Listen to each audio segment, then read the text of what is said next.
নমস্কার। সপ্তাহের সেরা গল্পে আপনাদের স্বাগত জানাই। আশা করি আপনারা সকলে খুব ভালো আছেন।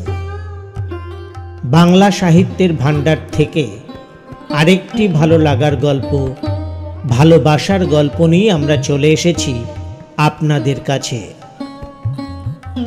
সুশীল মজুমদার ক্রিয়েশনসের নিবেদনে আজ শুনবেন প্রখ্যাত সাহিত্যিক শরৎচন্দ্র চট্টোপাধ্যায়ের বিলাসী। আজকের গল্প পাঠ শুরুর আগে আপনাদের কাছে একটি অনুরোধ। আমাদের এই উপস্থাপনা ভালো লাগলে লাইক এবং শেয়ার করার পাশাপাশি আপনাদের মতামত লিখে জানাতে ভুলবেন না। যারা এখনো সাবস্ক্রাইব করেননি বা আমাদের চ্যানেলে নতুন এসেছেন তাদের কাছে অনুরোধ, আমাদের চ্যানেলটিকে সাবস্ক্রাইব করে আমাদের উৎসাহিত করবেন, আরও অনেকটা পথ চলতে আমাদের সাহায্য করবেন। আর অবশ্যই বেল আইকনটি প্রেস করুন, আমাদের পরের পোস্টের নোটিফিকেশন আপনাদের কাছে পৌঁছে যাবে। শুরু করছি আজকের উপস্থাপনা। পাকা 2 ক্রোশ পথ হাঁটিয়া স্কুলে বিদ্যা অর্জন করিতে যাই। আমি একা নই, 10-12 জন। যাহাদেরই বাটি পল্লী গ্রামে তাহাদেরই ছেলেদের শতকরা 80 জনকে এমনই করিয়া বিদ্যা লাভ করিতে হয়। ইহাতে লাভের অঙ্কে শেষ পর্যন্ত একেবারে শূন্য না পড়িলেও যাহা পড়ে তাহার হিসাব করিবার পক্ষে এই কয়টা কথা চিন্তা করিয়া দেখিলেই যথেষ্ট হইবে যে ছেলেদের সকাল 8টার মধ্যে বাহির হইয়া যাতায়াতে 4 ক্রোশ পথ ভাঙিতে হয়, 4 ক্রোশ মানে 8 মাইল নয়, ঢের বেশি। বর্ষার দিনে মাথার উপর মেঘের জল ও পায়ের নিচে 1 হাঁটু কাদা, এবং গ্রীষ্মের দিনে জলের বদলে কড়া সূর্য এবং কাদার বদলে ধুলার সাগর সাঁতার দিয়া স্কুল ঘর করিতে হয়। সে দুর্ভাগা বালকদের মা সরস্বতী খুশি হইয়া বর দিবেন কি? তাহাদের যন্ত্রণা দেখিয়া কোথায় যে তিনি মুখ লুকাইবেন ভাবিয়া পান না। তারপরে এই কৃতবিদ্য শিশুর দল বড় হইয়া একদিন গ্রামেই বসুন আর ক্ষুধার জ্বালায় অন্যত্রই যান। তাদের 4 ক্রোশ হাঁটা বিদ্যার তেজ আত্মপ্রকাশ করিবেই করিবে। কেহ কেহ বলেন শুনিয়াছি, আচ্ছা, যাদের ক্ষুধার জ্বালা তাদের কথা না হয় নাই ধরিলাম, কিন্তু যাদের সে জ্বালা নাই তেমন সব ভদ্রলোকেই বা কি সুখে গ্রাম ছাড়িয়া পলায়ন করেন? তারা বাস করিতে থাকিলে তো পল্লীর এত দুর্দশা হয় না। ম্যালেরিয়ার কথাটা না হয় নাই পারিলাম, সে যাক, কিন্তু ওই 4 ক্রোশ হাঁটার জ্বালায় কত ভদ্রলোকেই যে ছেলেপুলে লইয়া গ্রাম ছাড়িয়া শহরে পালান তাহার আর সংখ্যা নাই। তারপরে একদিন ছেলেপুলের পড়াও শেষ হয় বটে, তখন কিন্তু শহরের সুখ সুবিধা রুচি লইয়া আর তাদের গ্রামে ফিরিয়া আসা চলে না। কিন্তু থাক এ সকল বাজে কথা। স্কুলে যাই, 2 ক্রোশের মধ্যে এমন আরও তো 2-3খানা গ্রাম পার হইতে হয়। কার বাগানে আম পাকিতে শুরু করিয়াছে, কোন বনে বৈচি ফল অপর্যাপ্ত ফলিয়াছে, কার গাছে কাঁঠাল এই পাকিল বলিয়া, কার বর্তমান রম্ভার কাঁদি কাটিয়া লইবার অপেক্ষা মাত্র, কার কানাচে ঝোপের মধ্যে আনারসের গায়ে রং ধরিয়াছে, কার পুকুর পাড়ের খেজুর মেথি কাটিয়া খাইলে ধরা পড়িবার সম্ভাবনা অল্প। এইসব খবর লইতেই সময় যায়। কিন্তু আসল যা বিদ্যা, কামস্কটকার রাজধানীর নাম কি এবং সাইবেরিয়ার খনির মধ্যে রূপা মেলে না সোনা মেলে, এ সকল দরকারি তথ্য অবগত হইবার ফুরসতি মেলে না।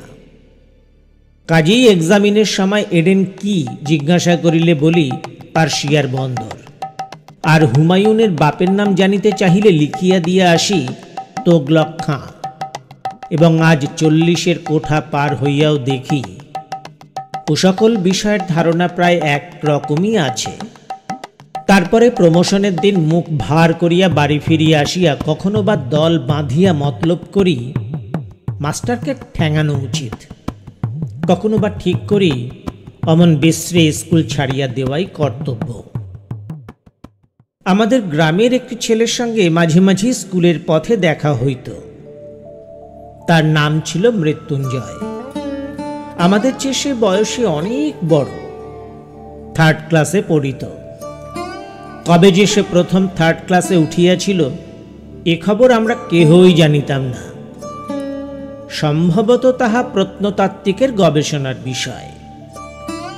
আমরা কিন্তু তাহার ওই 3rd ক্লাসটাই চিরদিন দেখিয়া আসিয়াছি। তাহার 4th ক্লাসে পড়ার ইতিহাসও কখনো শুনি নাই, 2nd ক্লাসে উঠার খবরও কখনো পাই নাই। মৃত্যুঞ্জয়ের বাপ মা ভাই বোন কেহই ছিল না। ছিল শুধু গ্রামের এক প্রান্তে একটা প্রকাণ্ড আম কাঁঠালের বাগান, আর তার মধ্যে একটা পোড়ো বাড়ি, আর ছিল এক জ্ঞাতি খুড়া।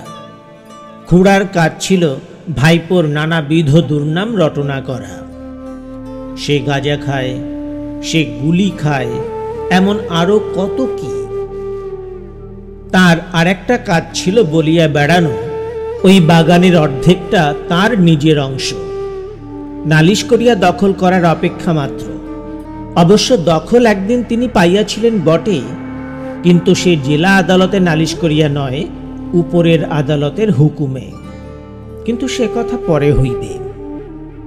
মৃত্যুঞ্জয় নিজে রাঁধিয়া খাইত এবং আমের দিনে ওই আম বাগানটা জমা দিয়াই তাহার সারা বৎসরের খাওয়া পড়া চলিত, এবং ভালো করিয়াই চলিত। যেদিন দেখা হইয়াছে সেই দিনই দেখিয়াছি মৃত্যুঞ্জয় ছেঁড়া খোঁড়া মলিন বইগুলি বগলে করিয়া পথের এক ধার দিয়া নীরবে চলিয়াছে। তাহাকে কখনো কাহারও সহিত যাচিয়া আলাপ করিতে দেখি নাই, বরঞ্চ উপযাজক হইয়া কথা কহিতাম আমরাই। তাহার প্রধান কারণ ছিল এই যে দোকানের খাবার কিনিয়া খাওয়াইতে গ্রামের মধ্যে তাহার জোড়া ছিল না। আর শুধু ছেলেরাই নয়, কত ছেলের বাপ কতবার যে গোপনে ছেলেকে দিয়া তাহার কাছে স্কুলের মাহিনা হারাইয়া গেছে, বই চুরি গেছে ইত্যাদি বলিয়া টাকা আদায় করিয়া লইত, তাহা বলিতে পারি না। কিন্তু ঋণ স্বীকার করা তো দূরের কথা, ছেলে তাহার সহিত একটা কথা কহিয়াছে এ কথাও কোনো বাপ ভদ্র সমাজে কবুল করিতে চাহিত না। গ্রামের মধ্যে মৃত্যুঞ্জয়ের ছিল এমনই সুনাম। অনেক দিন মৃত্যুঞ্জয়ের সহিত দেখা নাই। একদিন শোনা গেল সে মর। আর একদিন শোনা গেল মালো পাড়ার এক বুড়া মালো তাহার চিকিৎসা করিয়া এবং তাহার মেয়ে বিলাসী সেবা করিয়া মৃত্যুঞ্জয়কে যমের মুখ হইতে এ যাত্রা ফিরাইয়া আনিয়াছে।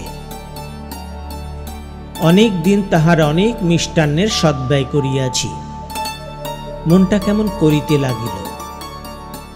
একদিন সন্ধ্যার অন্ধকারে লুকাইয়া তাহাকে দেখিতে গেলাম। তাহার পোড়ো বাড়িতে প্রাচীরের বালাই নাই।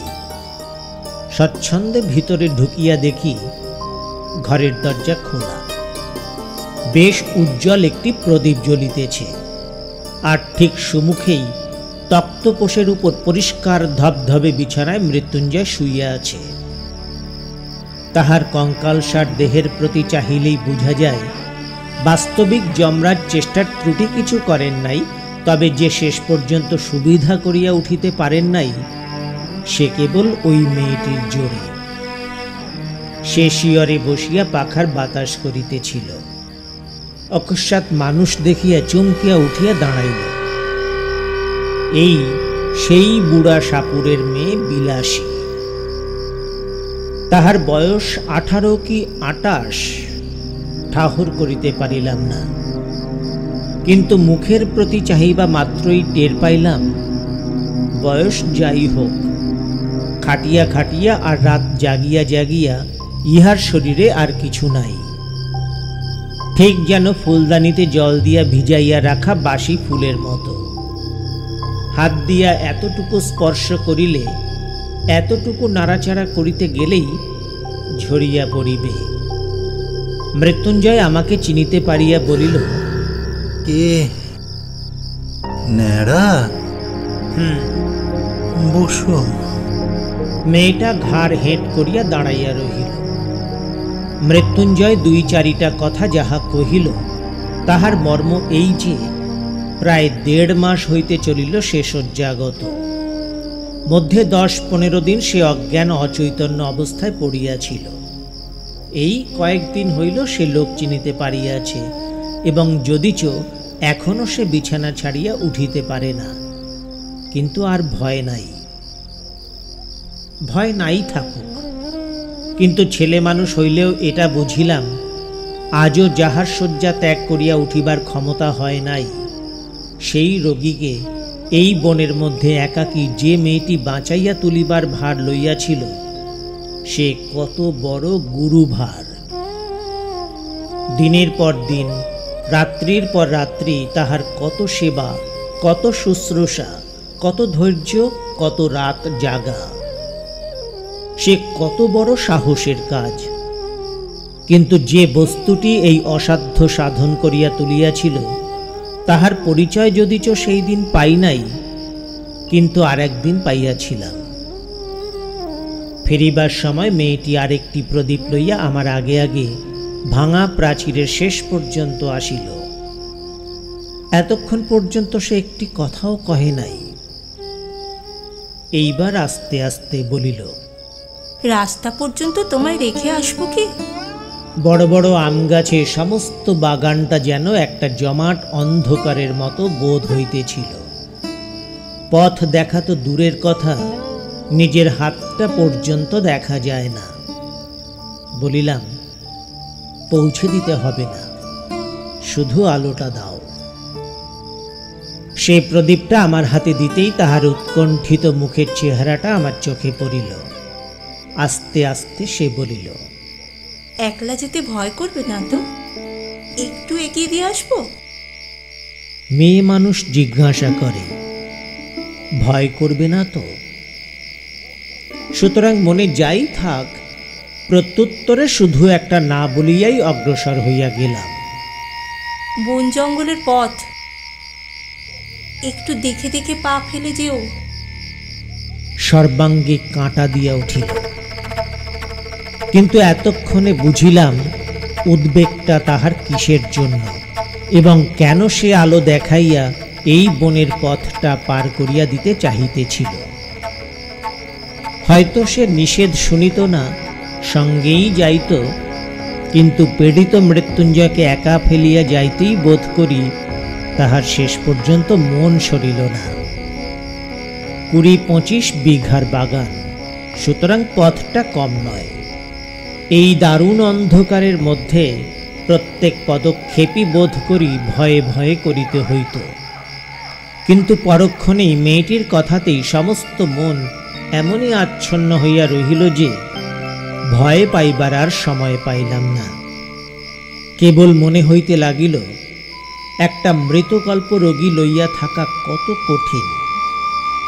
মৃত্যুঞ্জয় তো যে কোনো মুহূর্তেই মরিতে পারিত।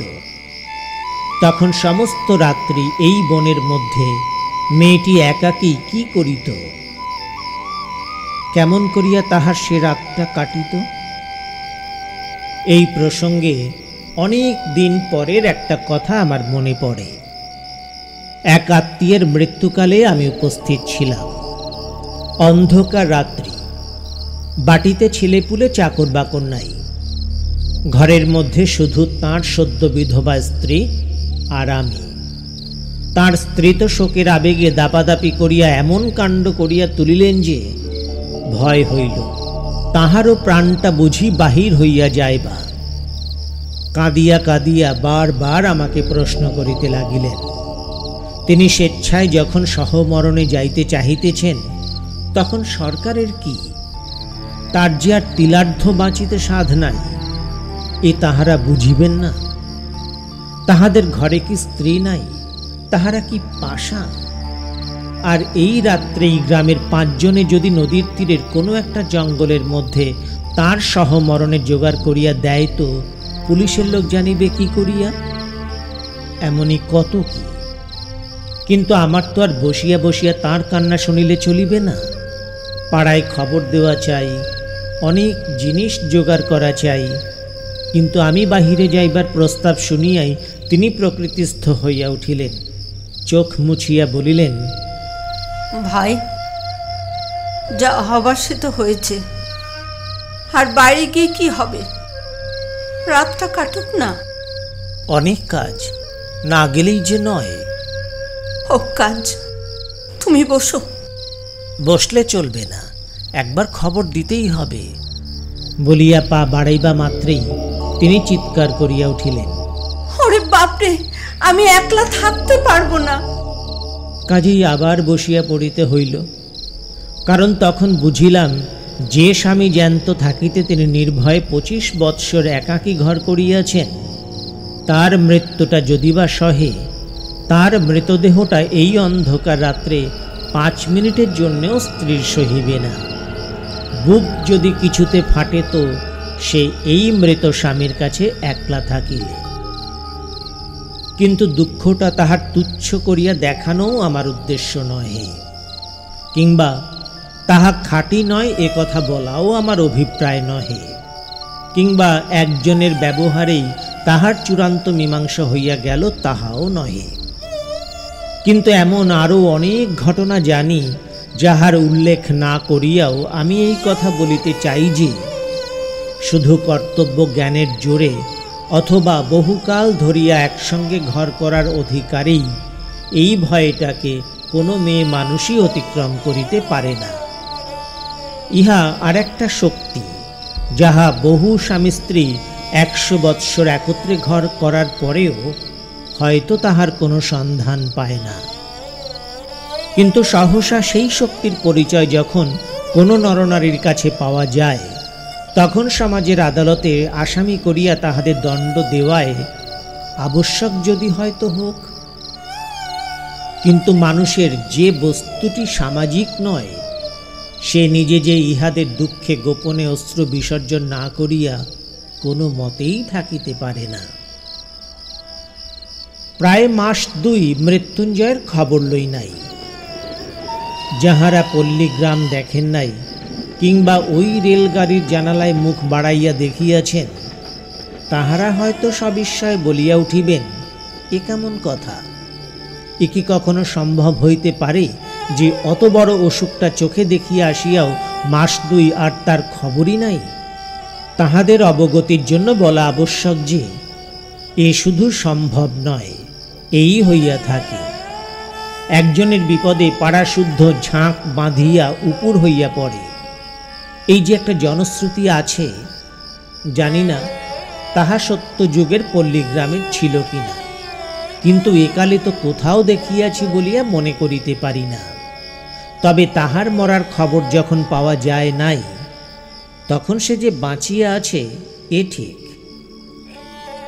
এমনই সময়ে হঠাৎ একদিন কানে গেল, মৃত্যুঞ্জয় সেই বাগানের অংশীদার খুড়া তোলপাড় করিয়া বেড়াইতেছে যে গেল গ্রামটা একেবারে রসাতলে গেল। নালতের মৃত্যুর বলিয়া সমাজে আর তাঁর মুখ বাহির করিবার জোর রহিল না। অকাল কুষ্মাণ্ডটা একটা সাপুরের মেয়ে নিকা করিয়া ঘরে আনিয়াছে। আর শুধু নিকা নয়, তাও না হয় চুলায় যাক, তাহার হাতে ভাত পর্যন্ত খাইতেছে।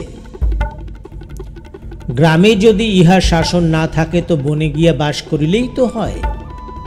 করলা হরিপুরের সমাজে কথা শুনিলে যে, ইত্যাদি ইত্যাদি।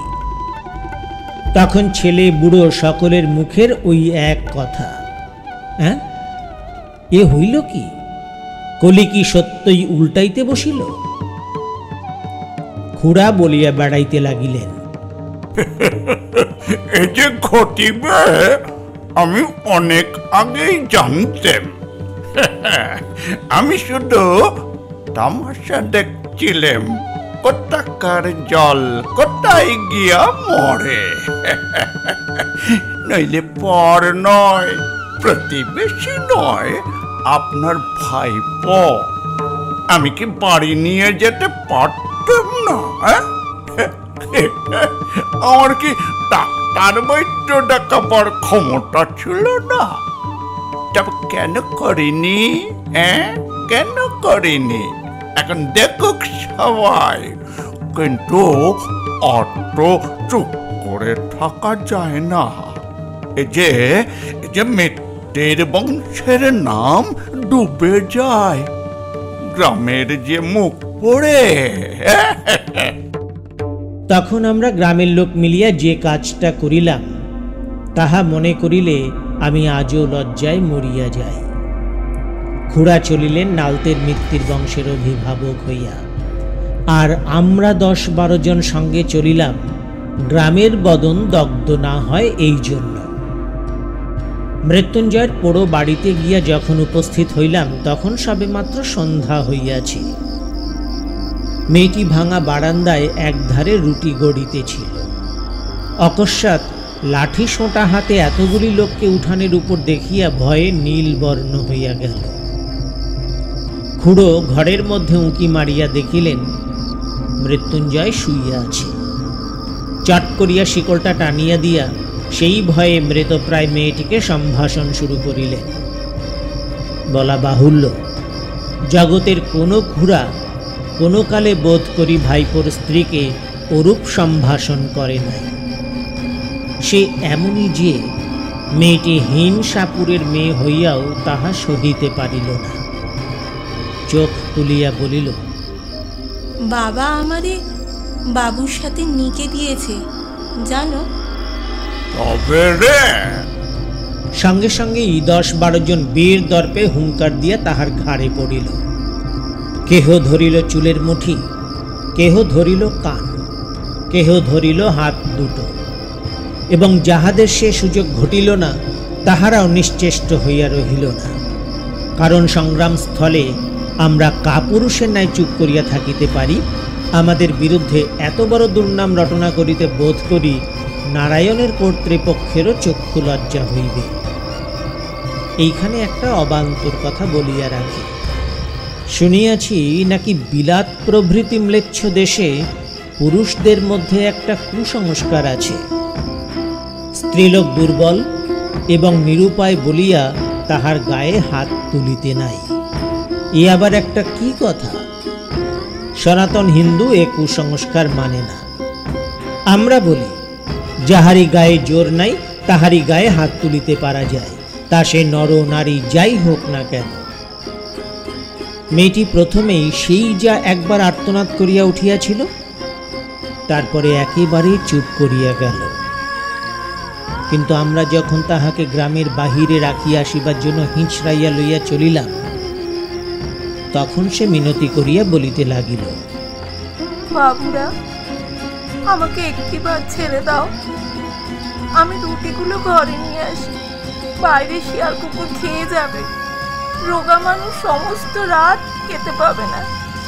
মৃত্যুঞ্জয় রুদ্ধ ঘরের মধ্যে পাগলের মতো মাথা কুটিতে লাগিল, দ্বারে পদাঘাত করিতে লাগিল এবং শ্রাব্য অশ্রাব্য বহুবিধ ভাষা প্রয়োগ করিতে লাগিল। কিন্তু আমরা তাহাতে তিলার্ধ বিচলিত হইলাম না। স্বদেশের মঙ্গলের জন্য সমস্ত অকাতরে সহ্য করিয়া তাহাকে হির হির করিয়া টানিয়া লইয়া চলিলাম বলিতেছি, কেননা আমিও বরাবর সঙ্গে ছিলাম। কিন্তু কোথায় আমার মধ্যে একটুখানি দুর্বলতা ছিল, আমি তাহার গায়ে হাত দিতে পারি নাই, বরঞ্চ কেমন যেন কান্না পাইতে লাগিল। সে যে অত্যন্ত অন্যায় করিয়াছে এবং তাহাকে গ্রামের বাহির করাই উচিত বটে, কিন্তু এটাই যে আমরা ভালো কাজ করিতেছি সেও কিছুতে মনে করিলাম না। কিন্তু আমার কথা যাক, আপনারা মনে করিবেন না পল্লী গ্রামে উদারতার একান্ত অভাব, মোটেই না। বরঞ্চ বড়লোক হইলে আমরা এমন সব ঔদার্য প্রকাশ করি যে শুনিলে আপনারা অবাক হইয়া যাইবেন। এই মৃত্যুঞ্জয়টাই যদি না তাহার হাতে ভাত খাইয়া অমার্জনীয় অপরাধ করিত, তা হইলে তো আমাদের এত রাগ হইত না। আর কায়েতের ছেলের সঙ্গে সাপুরের মেয়ের নিকা, এ তো একটা হাসিয়া উড়াইবার কথা।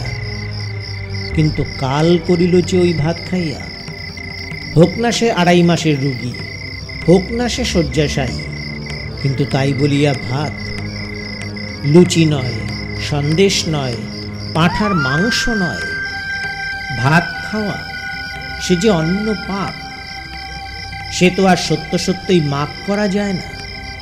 তা নইলে পল্লীগ্রামের লোক সংকীর্ণ চিত্ত নয়। 4 ক্রোশ হাঁটা বিদ্যা যেসব ছেলের পেটে, তারাই তো একদিন বড় হইয়া সমাজের মাথা হয়। দেবী বিনা পানির বরে সংকীর্ণতা তাহাদের মধ্যে আসিবে কি করিয়া? এই তো ইহারই কিছুদিন পরে প্রাতঃস্মরণীয় স্বর্গীয় মুখোপাধ্যায় মহাশয়ের বিধবা পুত্রবধূ মনের বৈরাগ্যে বছর 2 কাশীবাস করিয়া যখন ফিরিয়া আসিলেন, তখন নিন্দুকেরা কানাকানি করিতে লাগিল যে অর্ধেক সম্পত্তি ওই বিধবার, এবং পাছে তাহা বেহাত হয় এই ভয়ে ছোটবাবু অনেক চেষ্টা অনেক পরিশ্রমের পর বৌঠানকে যেখান হইতে ফিরাইয়া আনিয়াছেন সেটা কাশী বটে। যাই হোক, ছোটবাবু তাহার স্বভাব ঔদার্যে গ্রামের বারোয়ারি পূজা বাবদ 200 টাকা দান করিয়া 5খানা গ্রামের ব্রাহ্মণের সদক্ষিণা উত্তম ফলাহারের পর প্রত্যেক সদ্ব্রাহ্মণের হাতে যখন একটা করিয়া কাঁসার গেলাস দিয়া বিদায় করিলেন, তখন ধন্য ধন্য পড়িয়া গেল। এমনকি পথে আসিতে অনেকেই দেশের এবং দশের কল্যাণের নিমিত্ত কামনা করিতে লাগিলেন। এমন সব যারা বড়লোক, তাদের বাড়িতে বাড়িতে মাসে মাসে এমন সব সদ অনুষ্ঠানের আয়োজন হয় না কেন? কিন্তু যাক, মহত্বের কাহিনী আমাদের অনেক আছে। যুগে যুগে সঞ্চিত হইয়া প্রায় প্রত্যেক পল্লীবাসীর দ্বারেই স্তূপাকার হইয়া উঠিয়াছে। এই দক্ষিণবঙ্গের অনেক পল্লীতে অনেক দিন ঘুরিয়া গৌরব করিবার মতো অনেক বড় বড় ব্যাপার প্রত্যক্ষ করিয়াছি। চরিত্রেই বলো, ধর্মেই বলো, সমাজেই বলো, আর বিদ্যাতেই বলো, শিক্ষা একেবারেই পুরা হইয়া আছে। এখন শুধু ইংরাজকে কষিয়া গালিগালাজ করিতে পারিলেই দেশটা উদ্ধার হইয়া যায়। বৎসরখানেক গত হইয়াছে, মশার কামড় আর সহ্য করিতে না পারিয়া সবেমাত্র সন্ন্যাসী গিরিতে ইস্তফা দিয়া ঘরে ফিরিয়াছি। একদিন দুপুরবেলা ক্রোশ 2 দূরের মালোপাড়ার ভিতর দিয়া চলিয়াছি। হঠাৎ দেখি একটা কুটিরের দ্বারে বসিয়া মৃত্যুঞ্জয়। তার মাথায় গেরুয়া রঙের পাগড়ি, বড় বড় দাড়ি চুল, গলায় রুদ্রাক্ষ ও পুঁতির মালা। কে বলিবে এ আমাদের সেই মৃত্যুঞ্জয়? কায়স্থের ছেলে একটা বছরের মধ্যেই জাত দিয়া একেবারে পুরাদস্তুর সাপুড়ে হইয়া গিয়াছে। মানুষ কত শীঘ্র যে তাহার 14 পুরুষের জাতটা বিসর্জন দিয়া আর একটা জাত হইয়া উঠিতে পারে, সে এক আশ্চর্য ব্যাপার। ব্রাহ্মণের ছেলে ম্যাথরানী বিবাহ করিয়া ম্যাথর হইয়া গেছে এবং তাহাদের ব্যবসা অবলম্বন করিয়াছে, এ বোধ করি আপনারা সবাই শুনিয়াছেন। আমি সৎ ব্রাহ্মণের ছেলেকে এন্ট্রান্স পাশ করার পরেও ডোমের মেয়ে বিবাহ করিয়া ডোম হইতে দেখিয়াছি। এখন সে ধুচুনি কুলো বুনিয়া বিক্রয় করে, শুয়ার চড়ায়। ভালো কায়স্থ সন্তানকে কসাইয়ের মেয়ে বিবাহ করিয়া কসাই হইয়া যাইতেও দেখিয়াছি। আজ সে সহস্তে গরু কাটিয়া বিক্রয় করে। তাহাকে দেখিয়া কাহার সাধ্য বলে কোন কালে সে কসাই ভিন্ন আর কিছু ছিল? কিন্তু সকলেরই ওই একই হেতু।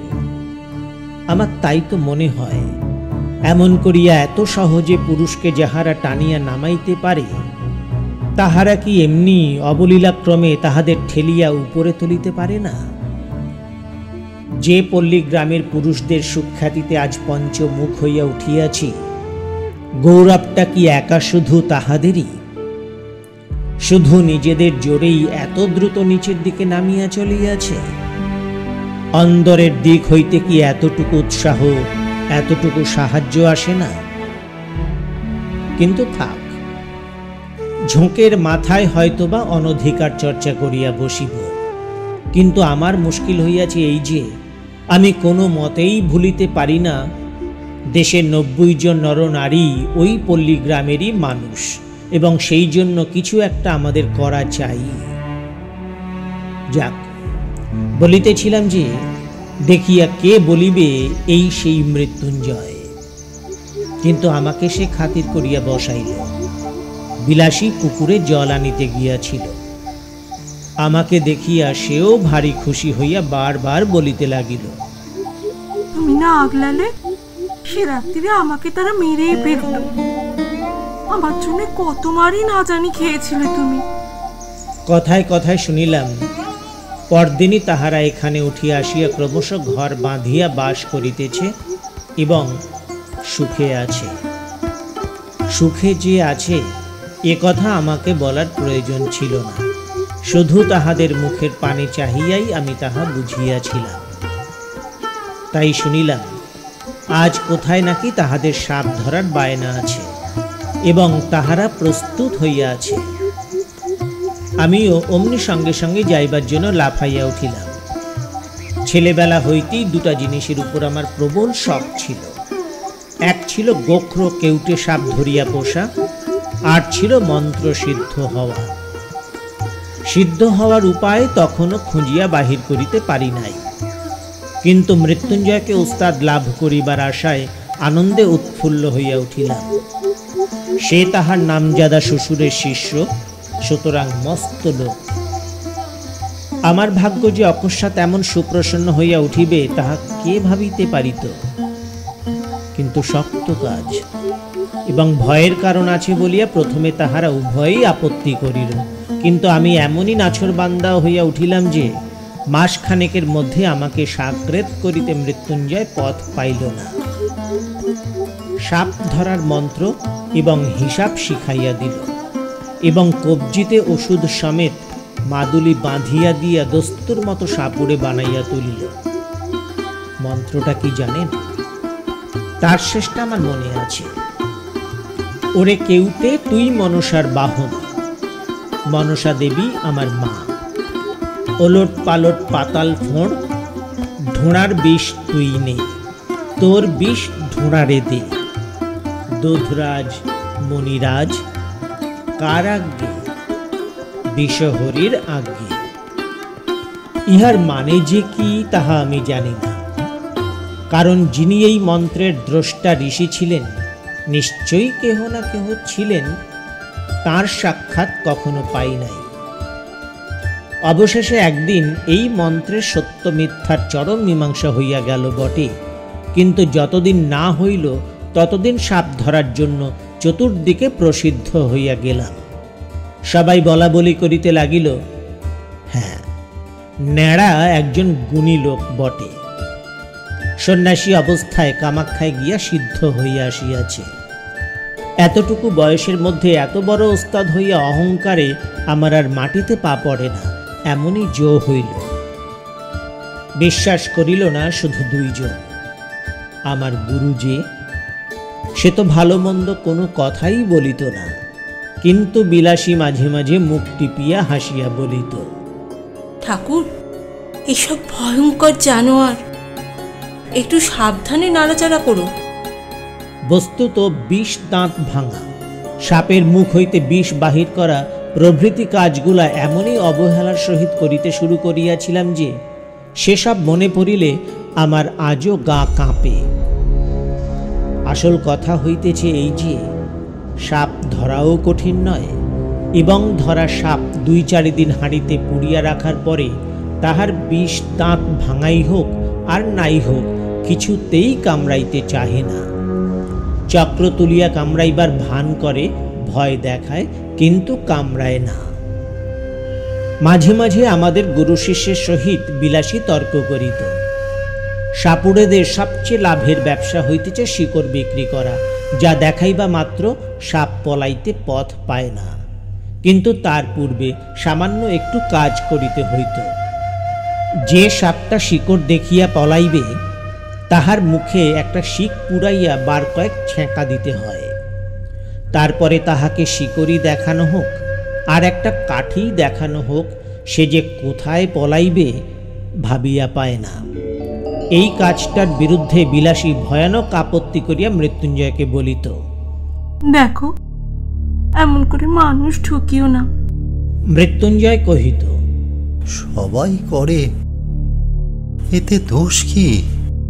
করুক কি সবাই, আমাদের তো খাবার ভাবনা নেই, আমরা কেন মিছিমিছি লোক ঠকাতে যাই? আর একটা জিনিস আমি বরাবর লক্ষ্য করিয়াছি, সাপ ধরার বায়না আসিলেই বিলাসী নানা প্রকারে বাধা দিবার চেষ্টা করিত।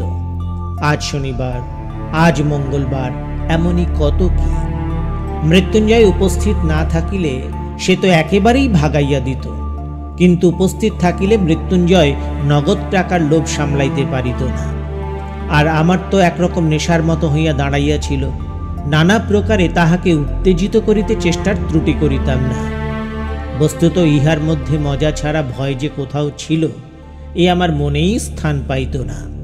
কিন্তু এই পাপের দণ্ড আমাকে একদিন ভালো করিয়াই দিতে হইল।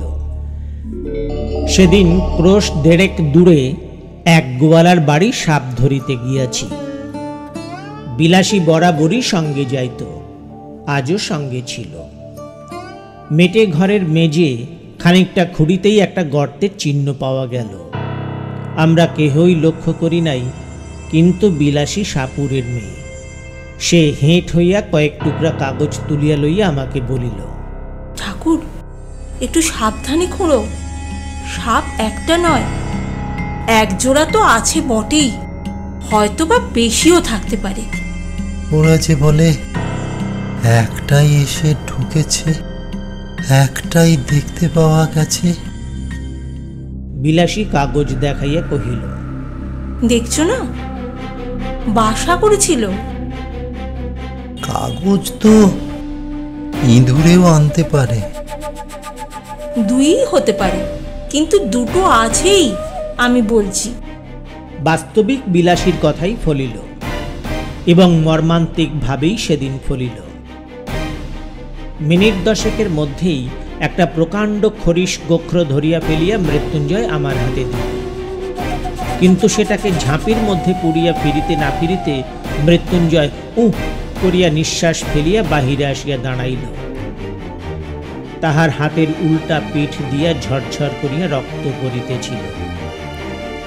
প্রথমটা সবাই যেন হতবুদ্ধি হইয়া গেলাম, কারণ সাপ ধরিতে গেলে সে পলাইবার জন্য ব্যাকুল না হইয়া বরঞ্চ গর্ত হইতে 1 হাত মুখ বাহির করিয়া দংশন করে, এমন অভাবনীয় ব্যাপার জীবনে এই একটিবার মাত্র দেখিয়াছি।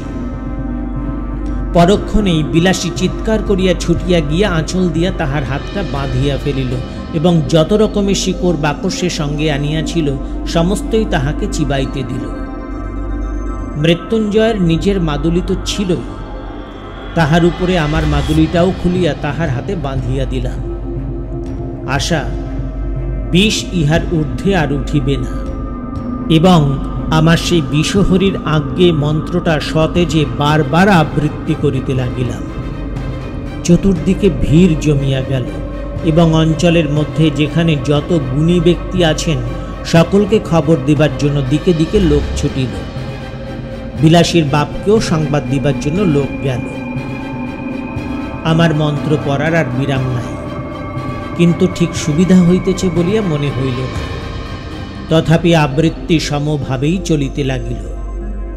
কিন্তু মিনিট 15-20 পরেই যখন মৃত্যুঞ্জয় একবার বমি করিয়া নাকে কথা কহিতে শুরু করিয়া দিল, তখন বিলাসী মাটির উপরে একেবারে আছাড় খাইয়া পড়িল। আমিও বুঝিলাম আমার বিষহরীর দোহাই বুঝিবা আর খাটে না। নিকটবর্তী আরো 2-4 জন ওস্তাদ আসিয়া পড়িলেন এবং আমরা কখনো বা একসঙ্গে কখনো বা আলাদা 33 কোটি দেবদেবীর দোহাই পাড়িতে লাগিলাম, কিন্তু বিষ দোহাই মানিল না। রোগীর অবস্থা ক্রমেই মন্দ হইতে লাগিল। যখন দেখা গেল ভালো কথায় হইবে না, তখন 3-4 জন রোজা মিলিয়া বিষকে এমনই অকথ্য অশ্রাব্য গালিগালাজ করিতে লাগিল যে বিষের কান থাকিলে সে মৃত্যুঞ্জয় তো মৃত্যুঞ্জয় সেদিন দেশ ছাড়িয়া পলাইত। কিন্তু কিছুতেই কিছু হইল না। আরও আধ ঘণ্টা ধস্তাধস্তির পরে রোগী তাহার বাপ মায়ের দেওয়া মৃত্যুঞ্জয় নাম, তাহার শ্বশুরের দেওয়া মন্ত্রৌষধি সমস্ত মিথ্যা প্রতিপন্ন করিয়া ইহলোকের লীলা সাঙ্গ করিল। বিলাসী তাহার স্বামীর মাথাটা কোলে করিয়া বসিয়াছিল, সে যেন একেবারে পাথর হইয়া গেল। তাহার দুঃখের কাহিনীটা আর বাড়াইব না, কেবল এইটুকু বলিয়া শেষ করিব যে সে 7 দিনের বেশি বাঁচিয়া থাকাটা সহিতে পারিল না।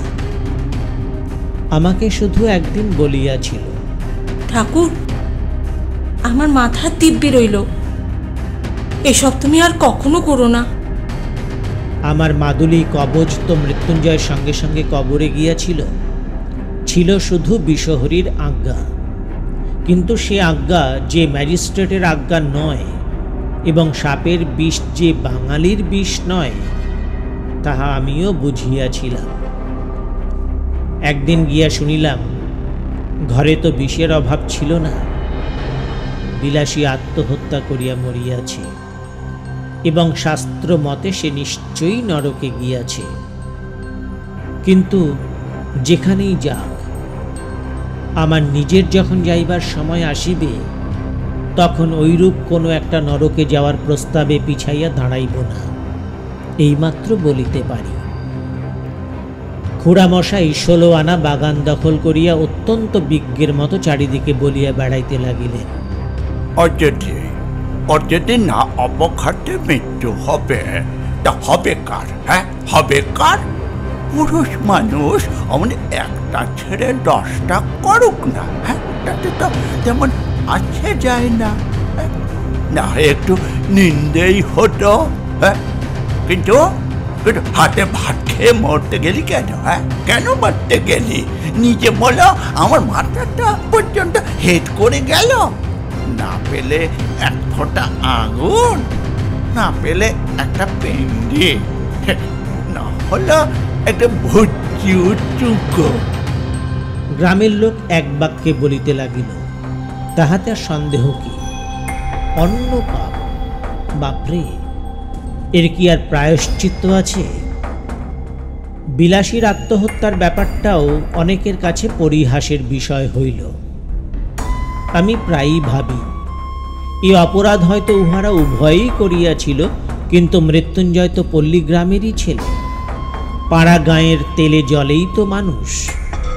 তবু এত বড় দুঃসাহসের কাজে প্রবৃত্ত করাইয়াছিল তাহাকে যে বস্তুটা, সেটা কেহ একবার চোখ মেলিয়া দেখিতে পাইল না। আমার মনে হয়, যে দেশের নরনারীর মধ্যে পরস্পরের হৃদয় জয় করিয়া বিবাহ করিবার রীতি নাই, বরঞ্চ তাহা নিন্দার সামগ্রী, সে দেশে নরনারী আশা করিবার সৌভাগ্য, আকাঙ্ক্ষা করিবার ভয়ঙ্কর আনন্দ হইতে চিরদিনের জন্য বঞ্চিত। যাহাদের জয়ের গর্ব, পরাজয়ের ব্যথা কোনোটাই জীবনে একটি বারও বহন করিতে হয় না, যাহাদের ভুল করিবার দুঃখ আর ভুল না করিবার আত্মপ্রসাদ কিছুরই বালাই নাই, যাহাদের প্রাচীন এবং বহুদর্শী বিজ্ঞ সমাজ সর্বপ্রকারের হাঙ্গামা হইতে অত্যন্ত সাবধানে দেশের লোককে তফাত করিয়া আজীবন কেবল ভালোটি হইয়া থাকিবারই ব্যবস্থা করিয়া দিয়াছেন, তাই বিবাহ ব্যাপারটা যাহাদের শুধু নিছক কন্ট্রাক্ট, তা সে যতই কেননা বৈদিক মন্ত্র দিয়া ডকুমেন্ট পাকা করা হোক, সে দেশের লোকের সাধ্যই নাই মৃত্যুঞ্জয়ের অন্য পাপের কারণ বোঝে। বিলাসীকে যাহারা পরিহাস করিয়াছিলেন, তাহারা সকলেই সাধু গৃহস্থ এবং সাধ্বী গৃহিণী। অক্ষয় সতীলোক তাহারা সবাই পাইবেন, তাও আমি জানি। কিন্তু সেই সাপুরের মেয়েটি যখন একটি পীড়িত শয্যাগত লোককে তিল তিল করিয়া জয় করিতেছিল, তাহার তখনকার সে গৌরবের কণামাত্রও হয়তো আজিও ইহাদের কেহ চোখে দেখেন নাই। মৃত্যুঞ্জয় হয়তো নিতান্তই একটা তুচ্ছ মানুষ ছিল, কিন্তু তাহার হৃদয় জয় করিয়া দখল করার আনন্দটাও তুচ্ছ নয়, সে সম্পদও অকিঞ্চিৎকর নহে। এই বস্তুটাই এদেশের লোকের পক্ষে বুঝিয়া ওঠা কঠিন। আমি ভূদেববাবুর পারিবারিক প্রবন্ধেরও দোষ দিব না এবং শাস্ত্রীয় তথা সামাজিক বিধি ব্যবস্থারও নিন্দা করিব না। করিলেও মুখের উপর কড়া জবাব দিয়া যাহারা বলিবেন এই হিন্দু সমাজ তাহার নির্ভুল বিধি ব্যবস্থার জোরেই অত শতাব্দীর অতগুলো বিপ্লবের মধ্যে বাঁচিয়ে আছে, আমি তাহাদেরও অতিশয় ভক্তি করি। প্রত্যুত্তরে আমি কখনোই বলিব না টিকিয়া থাকাই চরম সার্থকতা নয়, এবং অতিকায় হস্তি লোপ পাইয়াছে কিন্তু তেলাপোকা টিকিয়া আছে। আমি শুধু এই বলিব যে বড়লোকের নন্দগোপালটির মতো দিবারাত্রি চোখে চোখে এবং কোলে কোলে রাখিলে যে সে বেশটি থাকিবে তাহাতে কোনো সন্দেহ নাই, কিন্তু একেবারে তেলাপোকাটির মতো বাঁচাইয়া রাখার চেয়ে একাধবার কোল হইতে নামাইয়া আরও 5 জন মানুষের মতো 2-1 পা হাঁটিতে দিলেও প্রায়শ্চিত্ত করার মতো পাপ হয় না। আজ শুনলেন প্রখ্যাত সাহিত্যিক শরৎচন্দ্র চট্টোপাধ্যায়ের বিলাসী। গল্প পাঠে সুশীল মজুমদার, অরিজিৎ বন্দ্যোপাধ্যায়, আশিস রায়, চৈতি মজুমদার এবং শম্পা রায়। এই উপস্থাপনা ভালো লাগলে লাইক এবং শেয়ার করার পাশাপাশি আপনাদের মতামত লিখে জানাতে ভুলবেন না। আমাদের পরের উপস্থাপনা নিয়ে খুব শীঘ্রই উপস্থিত হব আপনাদের কাছে। আমাদের পরের উপস্থাপনার নোটিফিকেশন পেতে বেল আইকনটি প্রেস করুন। যারা এখনো সাবস্ক্রাইব করেননি বা যারা আমাদের এই চ্যানেলে নতুন এসেছেন তাদের স্বাগত জানিয়ে আমাদের চ্যানেলটিকে সাবস্ক্রাইব করার অনুরোধ করছি। আজকের মতো বিদায় নিচ্ছি। আপনাদের সঙ্গে আবার যোগাযোগ হবে পরের উপস্থাপনায়। সকলে ভালো থাকবেন। নমস্কার।